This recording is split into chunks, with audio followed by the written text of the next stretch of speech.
Welcome to the Trill MBA Show. I'm your host, Felicia Ann Rose Enuha, aka the Trillest MBA you will ever know. And I'm here to help you survive and thrive in corporate America by giving you the truth and being as real as only I can be. Happy Sunday, everybody. You made it. You made it through another week. Amen. Hallelujah. Woo! We made it. We didn't cuss nobody out. We didn't choke a bitch. We're trying to be our most happy, positive self with these pulls. And so we are going to go into this next week just more happy. Why? Because hopefully it's a short week. It's a light week. It's Thanksgiving. So let's give thanks. Let's eat. I know that's what I'm going to be doing. I hope you guys have a wonderful Thanksgiving week. There should be a show that comes out the Sunday after Thanksgiving. But you know what, y'all? I'm not going to make that promise, okay? So you might miss a week. We might miss a week for the holiday. We'll see. I'm going to pray on it. But as for this week going into Thanksgiving, knowing that we're wrapping up the year, knowing that everybody's going to start getting anxious around these conversations around performance and talent management and all that bullshit. Because it's all made up, y'all. It's all subjective. I know a lot of people might say, Felicia, it's not subjective. I mean, if somebody isn't doing a good job, then they're just not doing a good job. Listen, the vast majority of times, it's not that you're not doing a good job. It's that somebody has an expectation of you that you didn't know about or didn't understand or you weren't clear on. You didn't know you needed to ask for clarity. You didn't get that you needed to understand.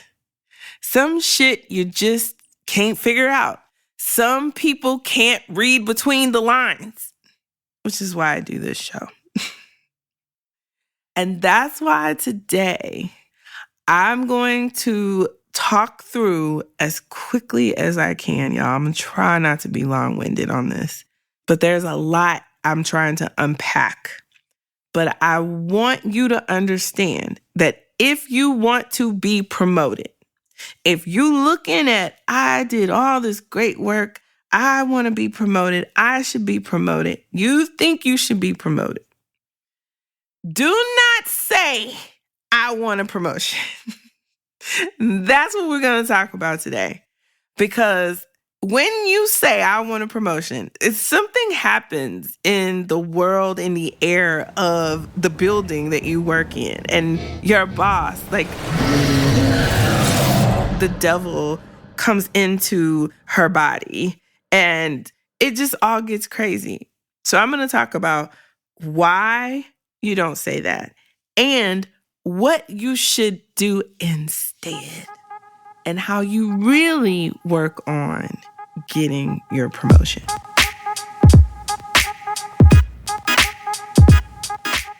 All right, look, I know it seems like common sense to, have your one-on-one with your boss and, you think y'all cool, she seemed cool, everything is cool. You've been busting your ass. You've been getting good feedback like, oh, good job, Felicia, good job. So you're thinking, okay, well, I'm about halfway through this rotation thing with this role. We need to start talking about what this next role looks like, what this next promotion looks like. That's what you think. So you meet with your boss. You have your agenda ready. You're excited because you've got all your ducks in a row and you got everything lined up, right? Like you prepared. And so you tell your boss, so Becky, I've just really been working hard this year and I've had some great wins and I really have worked to exceed expectations. And so I really think, by this time next year, I really think I'll be ready to move to the next level and get this promotion. I want to be promoted. Child. tell you something. When you tell these people, Becky or Bob, when you tell them you want to get promoted, there is a contrarian that is awakened in their spirit, especially if they white. And I know a lot of people be like, Felicia, how could you say that? No, let me tell you something. I have experienced this way too much, and then I have seen it happen way too many times to us. We will go to our white boss and we will say, yeah, I really want a promotion. And then whatever little demon is inside their DNA from their slave owner ancestors comes alive and awake and says, oh, so you think you're ready for a promotion? That's interesting. Well, we're going to have more conversations about this because there's some things that the organization is going to want you to demonstrate. And they do that shit. And everybody talks about this in like loosely, right? Like they tell you what the bar is. Then you meet the bar and they're like, well, you know what? This lateral move would be better for you because you also need to demonstrate now, LMNOP. And you're like, but okay. So then you go run do that. And you're like, okay, so I should be ready for promotion now because I did everything y'all said. Well, not yet. This person was ready before you and it wouldn't have been fair. And excuse. Or if Becky don't like you, you'll get the following response. Well, Felicia, you just haven't demonstrated mastery in this role. Like, I need you to demonstrate that you are a brand manager.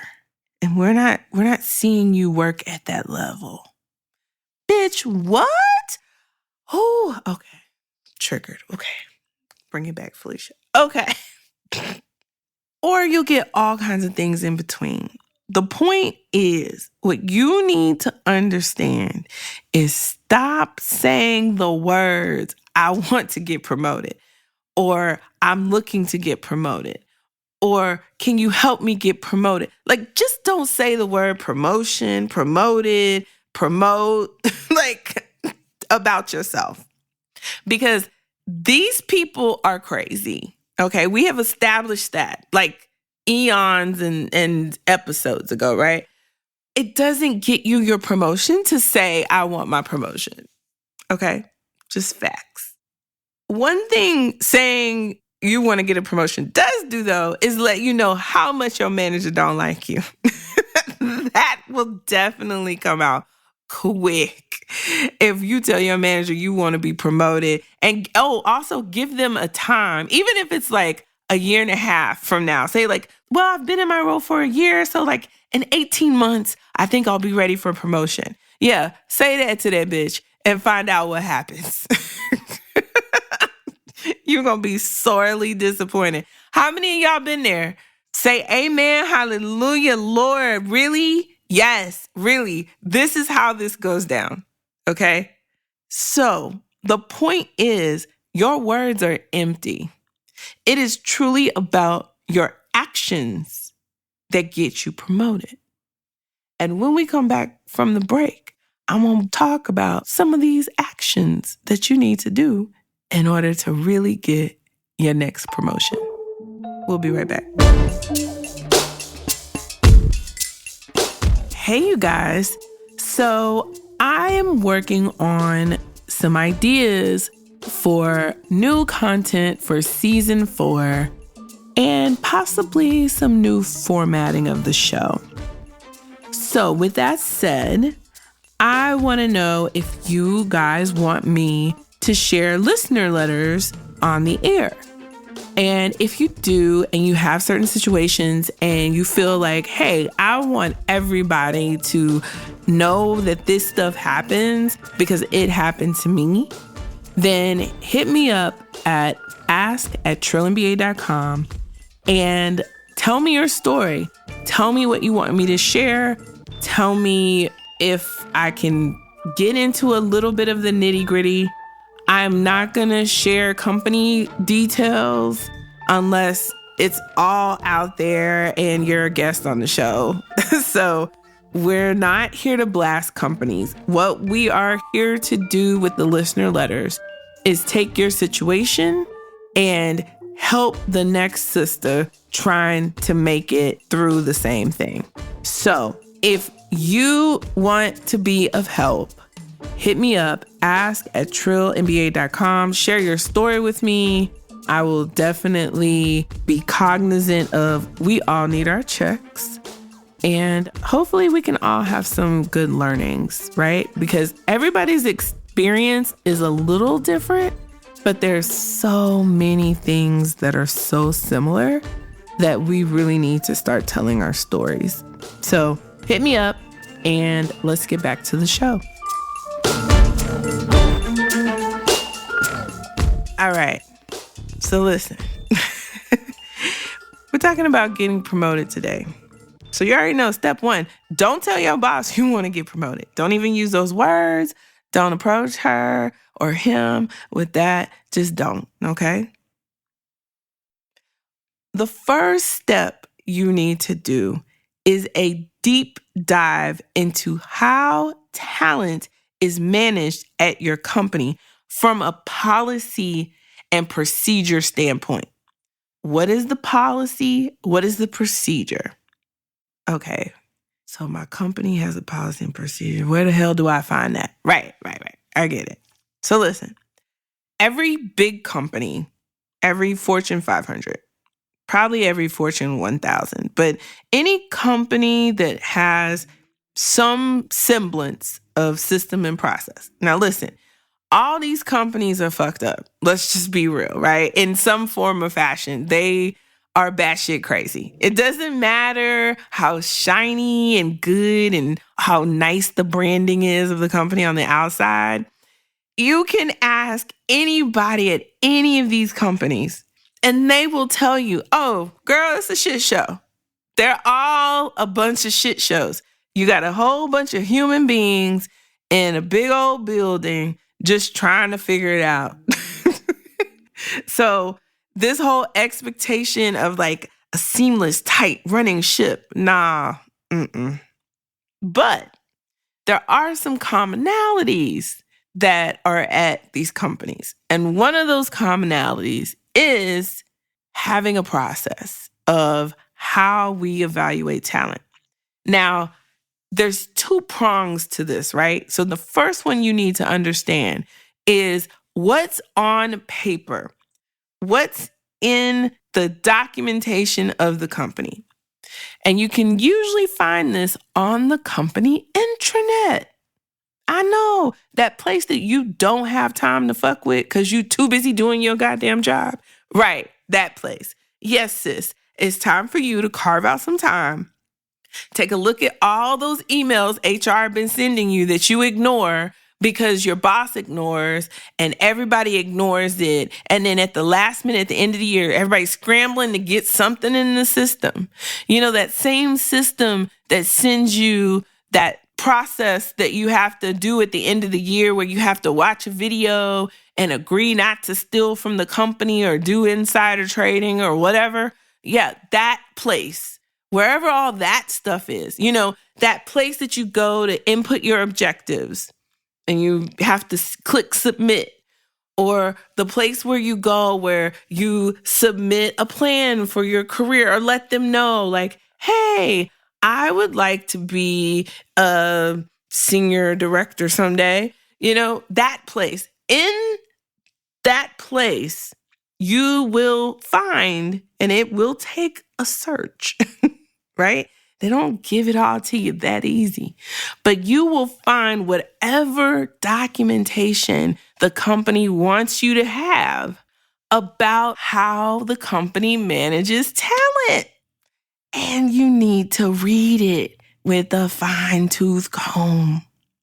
You need to be asking questions. You need to understand, how do I fit into this? Does this make sense? What questions do I have? Would this work for me? So, without naming names, most of the companies I've been at, they've pretty much been transparent about, hey, this is how we see talent. Some of y'all we're going to see as high potential talent. And most of y'all we're going to see as great workers. And I'm just like, man, this is some BS. But most companies have some type of process where they rate talent. And for better or for worse, there's a process. You need to understand what that process is, because this is also how they decide succession planning. It's also how they decide who gets promoted and to where. The reason why you need to understand how the company looks at this, what their process is, you need to understand the timing. If you're having a hard time getting your hands on this information, then you gotta set up time with your division or department's HR business manager. I know, it's HR. Now understand, this person is not your friend, okay? So let's lay some ground rules for this fact-finding meeting. Number 1, do not ask this person about your personal talent call or rating or what your manager has said about you. Do not ask HR any of that stuff. And even though this person knows that stuff, because guess what? They're in the room. That person is in the room when senior leaders are evaluating the talent in your department. So you and your peers and your bosses are in that room. HR's in all those rooms, right? So this person knows a lot. You want to go in and ask this person very specific questions. Questions like, hey, I was looking on the intranet and I was looking for the process of how talent is evaluated at the company. And I either couldn't find it or I found it. And I just want to ask some clarifying questions. I would set up a coffee chat with this person because basically this is their job. And I would form it in a way where it's more like you being interested in them and what they do. Why? Because usually people are scared of HR, which you should be, or they don't trust HR, which you shouldn't. But HR knows this. And all they are human beings that want to be liked. And they're in this situation where they would like to be good to people, most of them. Some of them are just the devil incarnate, and they love to serve the underlord, and that's what they do in corporations. Some of them. I have seen them. I have unfortunately worked with them. I have been laid off by some of them. But then I've also worked with like real human beings that are just like really trying to do right by people and the company, which is like competing priority. But hey, hopefully you have a human being that wants to be human. And if that's the case, they want to talk about themselves. And so you use that understanding of human behavior. Oh, Felicia, where'd you get that? From the book I keep telling y'all to read, How to Win Friends and Influence People by Dale Carnegie. Please get the book, read it. It helps. But anyway, meet with HR, ask them the clarifying questions. But at the end of the day, you need to make sure you understand how talent is evaluated and managed, how succession happens and succession planning happens in your organization, and how that impacts your division, department, your team, your group.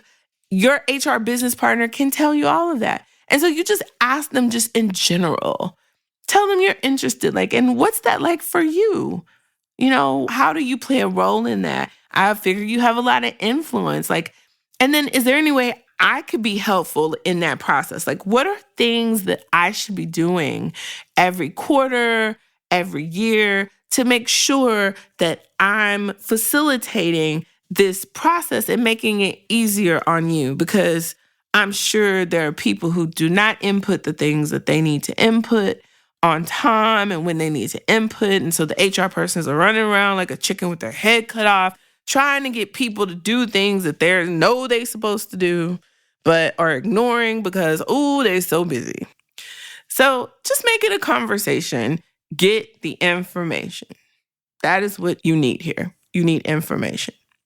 And so at the end of the day, the biggest point here is to know the policy process on paper, okay? And the reason why this is so important is because if you understand the process, then you can start seeing if your boss is acting within the process or outside of the process. And if they are acting outside the process, that should signal to you that there is an unwritten rules part of the process. That's the second prong. So every company, usually, when it comes to talent management, they have policy and guidelines and procedures, which HR has meticulously thought about, and they've brought in consultants to set up, and IT has worked the system where you can input it all into this application, blah, blah, blah, blah, blah. And then there's the shit that senior leaders actually do, right? And sometimes those two things don't quite go together. At least that's what it looks like. Now, maybe it does go together and it's just some shit I can't see. I don't know. All I'm saying is there's the stuff on paper and then there's the stuff that actually happens, and you need to understand both. The other thing you need to understand is your boss doing all the things that they're supposed to be doing? So, for example, there's a company I will not name that has a process that managers are supposed to input monthly information about their direct reports into the system. Now, supposedly, this doesn't quite go anywhere. It's just, supposed to help build over the year to see if this person is doing the right things. And now your boss is also supposed to have a meeting with their direct reports and to talk about what they put in and have, real-time feedback discussions, open dialogue, whatever. So that's the actual process. What actually happens is managers are putting in stuff and not having conversations. So they put in stuff every month because that's what they're supposed to do. And they get dinged if they don't do that. But they don't have a way to track if the manager actually had a real conversation or not. So there's a disconnect between what's on paper and what's actually being said. And those are the things that you need to pay attention to. And you need to work to figure out how to find out what your boss actually said about you on paper versus what your boss is telling you to your face. Because if those two things don't match, that's a problem. Now, when we get back from the break, I'm going to talk about your next step in planning your way to a promotion. We'll be right back.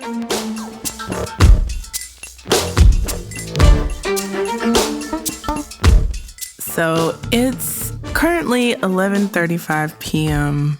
and I am working on this podcast. And sometimes, I'm gonna be honest with y'all, life.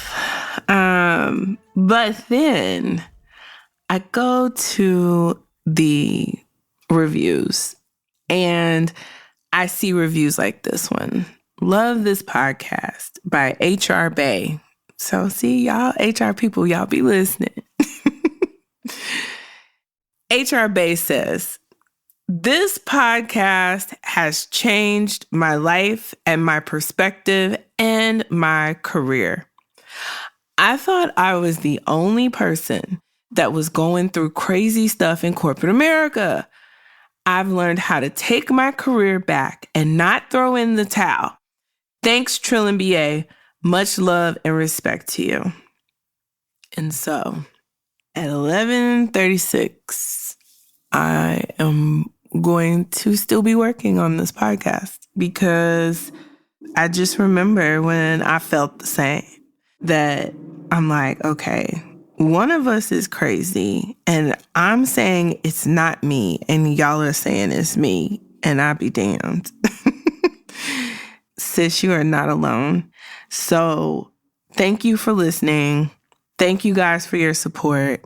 You are the reason why I do this podcast, because I want us to know and believe that we are everything and anything we put our minds to, that we can take this world by storm, be it entrepreneurship, be it corporate citizenship, and just getting into corporate leadership and running the hell out of this world. Like, basically Beyonce be telling us, we run the world, y'all. So we just have to own it. And I just want to say thank you for leaving comments and reviews and your emails. Please keep it coming, because as you can see, since I started working, I can't just record in the middle of the day like I used to. So I appreciate you guys. Please go to iTunes or Apple Podcasts or whatever app you listen to, and you can rate, review. Please do that stuff. Please tell your friends. Do not keep this podcast to yourself. Tell people about this information, and I'm going to continue to work to bring you content that's actionable in real time that you can take and work on and use every week. That is my promise. I want to see us rise to the top of wherever our journey takes us. And we can do it. And I want you to have somewhere you can come every week and just have somebody tell you that you got this, because you do. All right, you guys, I love you. And let's wrap up the show. All right. So, to stop saying you want a promotion. So just take that out your vocabulary. You know that you need to do a deep dive and truly understand the process of how talent is managed and how people actually get promoted at your company.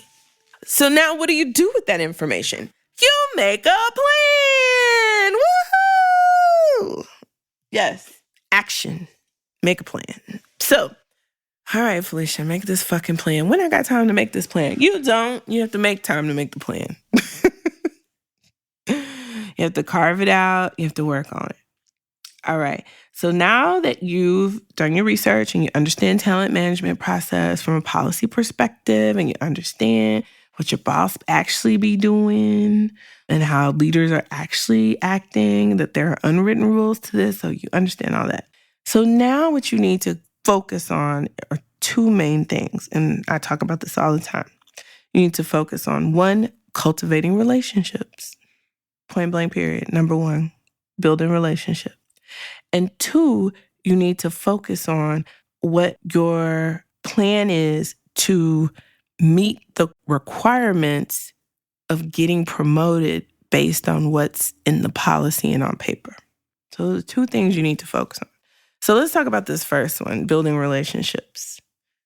One of the best strategies, especially when you have a boss that doesn't like you, is to work to build relationships outside of your boss with all the people who are going to be in the room when you're calibrated. And one thing I want you to understand is when you are meeting with other people and your boss comes up in these meetings, always talk positively about this bitch. Even if she is the most hateful, evil, conniving, grinning your face, know you talking about me behind my back. You are sitting up there discouraging me, making me feel like shit, talking to me crazy, being disrespectful, not being helpful, not setting me up for success, actually setting me up for failure. And the list can go on and on about all the evils of your boss. However, to the outside world, this person is amazing. They are awesome. They do cool work. They're great to work with and all that good stuff. Because guess what? If you talk positively about your boss to all the people that she works with that are going to be in the room calibrating you and your peers, what did it look like if she started talking crazy about you? it creates cognitive dissonance for people. It's like, wow, Felicia said all these great things about you, and you sitting up here talking crazy about her. And that's the thing about humans. So understand, as Black women, it's not our work output that they use against us. It's always the soft shit that's hard to calculate. So I hear a lot of Black women say, that's why I work in fields like sales, because you can't defeat these numbers. The numbers are the numbers. I'm 350% to plan. What? I love it. That's awesome. But most of us work in this soft, squishy space where you can meet all your objectives, you can get projects done, things are launched, save the company money, make the company money. And if this bitch don't like you, you know what she gonna come and do? Well, Felicia, she met all of her objectives, but it's the how. And when I think about her as a leader in the organization, I don't know if she has the executive maturity. All coded language, all coded feedback. So the great thing is, when you're in that meeting, if I've had an interaction with you and I'm in that meeting and I hear your boss say that, I'm going to be like, well, actually, I've interacted with Felicia several times and she came off as nothing but the consummate professional. So can you give us examples? And that's the shit you want to happen in that room when you're not there. But the only way you can get that to happen is that you build relationships and manage the perception of you. You own your narrative. So basically, y'all, we got to Beyonce our work. Beyonce owns her narrative. She tells her story. Nobody else tells her story but her. You know as much about Beyonce as she wants you to know. But she shares in a way that tells a story about her. And it's very consistent. It's consistent and evolving and growing. That's a great strategy for all of us. Everybody. I don't care who you are, Black, white, brown, yellow, green, any human in corporate. That is a fabulous strategy. But for us Black women, it is crucial for us to control our narrative in the workplace, outside the workplace. We have to control the narrative. And how we do that is through building relationships and being intentional in our interactions with other people. And one way that shows up is in rooms that we're not in. So I want you to think about that.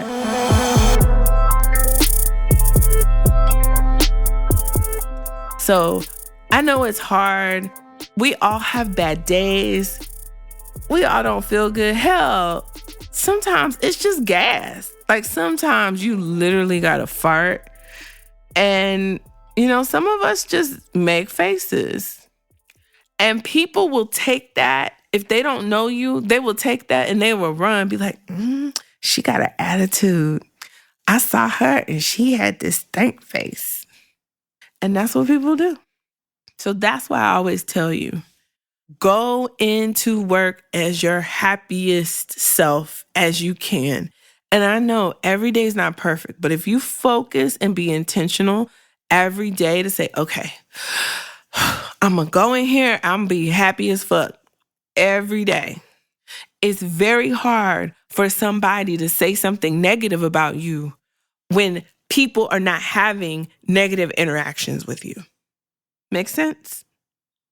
And I'm not saying this is easy. I'm just saying you have to focus on your best possible outcome. And in order to do that, this is what you got to do.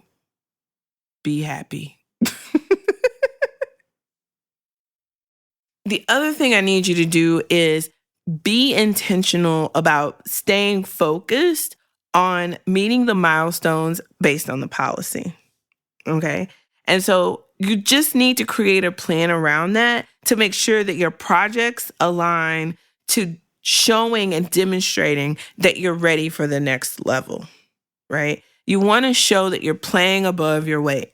And I used to hate when one of my mentors/bosses would say that to me. I just was like, ugh, if you say this one more time. But it was so right. So right. And I can appreciate it now that I don't work for him. The other thing you need to focus on being intentional about is your language. I want you to use the company's vernacular every chance you get. Learn acronyms as soon as you can if you're like new to the organization. And I mean, use them often. I want you to sound like you eat, live, breathe this organization, right? But I want you to be conscious of when there's new people around. And so use the acronym, but then also tell, the new people what the acronym stands for. Don't just talk that yang with new people. That is so frustrating. As someone in a new role at a company who has a bunch of acronyms, it is just like every 5 minutes, like, wait, I'm sorry. What does that mean? What is ABC? What is LMNOP? What is QRSD? What is HIKD? What is all this? It's crazy. But make sure you do that. Once I learn an acronym, I try to use it as much as I can in conversations at this point. The other thing, I want you to be methodical about building your plan, okay? And you should really focus on gaining information and building relationships. Those are the two things. And know that this plan is going to shift and adjust over time because the more you know.